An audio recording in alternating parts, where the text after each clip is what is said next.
စလင်ဆိုတဲ့အမီနာမရဲ့အတိတ်ဘယ်ကိုကငြိမ်းချမ်းသာယာမှုကိုဖော်ဆောင်သူလို့အတိတ်ဘယ်ရပါတယ်ဒီနေ့ကျွန်တော်တို့ပြောနေတဲ့မွတ်စလင်ဒီနေ့ကျွန်တော်တို့ပြောနေတဲ့မွတ်စလင်ဆိုတဲ့စကားလုံးရဲ့အရဘီစကားလုံးရဲ့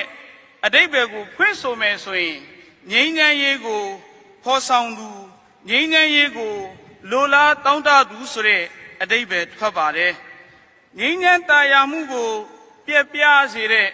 မိရိလောက်ရမျိုးကိုမှကျွန်တော်တို့ရဲ့အစ္စလာမ်သာသနာဟာခွင့်ပြုခဲ့ခြင်းမရှိခဲ့ပါတဦးတယောက်ကရံမူလာမယ်မကောင်းမှုပြုလာမယ်ဆိုရင်လည်းပဲငြိမ်းချမ်းသာယာမှုကိုစောက်တည်ရန်အလို့ငါအကောင်းဖြစ်တာတုံ့ပြန်ရမည်ဟုကျွန်တော်တို့ရဲ့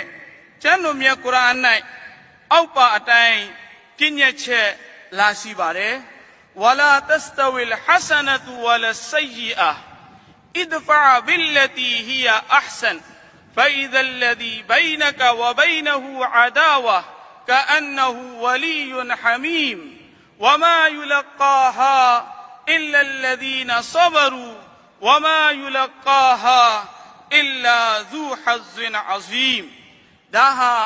ကျွန်တော်တို့ရဲ့ကျမ်းတော်မြတ်ကုရ်အာန်ထဲမှာမိန့်ကြားထားတဲ့မိန့်ကြားချက်ရဲ့ဒါအရဘီစာသားမူရင်းကိုကျွန်တော်ဖတ်ယူတရေစေခဲ့ခြင်းဖြစ်ပါတယ်ဒီစာသားရဲ့အတိတ်ဘယ်ကိုကျွန်တော်တို့ရဲ့အခမ်းအနားကိုတက်ရောက်လာတဲ့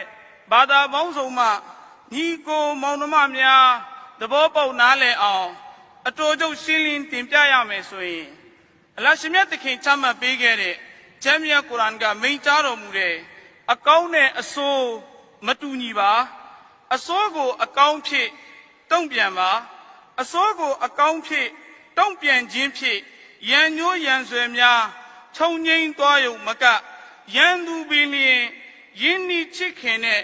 မိတ်ဆွေဖြစ်သွားနိုင်တယ်အဆိုးကိုအကောင်းဖြစ်တုံ့ပြန်ခြင်းဟာခန္ဒီတရားလက်ကင်ထားသူများနဲ့ဂျန်နတ်အမရတုခဘုံတို့ဝင်ရောက်ခွင့်ရမယ်နဖူးစာထူးသူများကသာဆောင်ရွက်နိုင်ကြမှာဖြစ်တယ်လို့ကျမ်းမြတ်ကုရ်အာန်ရဲ့ကဏ္ဍ41လမ်းညွန်အာယတ်တော်34 35မှာအလ္လာဟ်ရှင်မြတ်သခင်ကမိန့်ကြားထားပါတယ်အခမ်းအနားကိုတက်ရောက်လာကြတဲ့ဘာသာပေါင်းစုံမှညီကိုမောင်နှမများနဲ့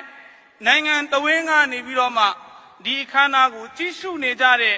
ကျွန်တော်တို့ရဲ့ညီရင်ကိုမောင်ရင်နှမများခင်ဗျာ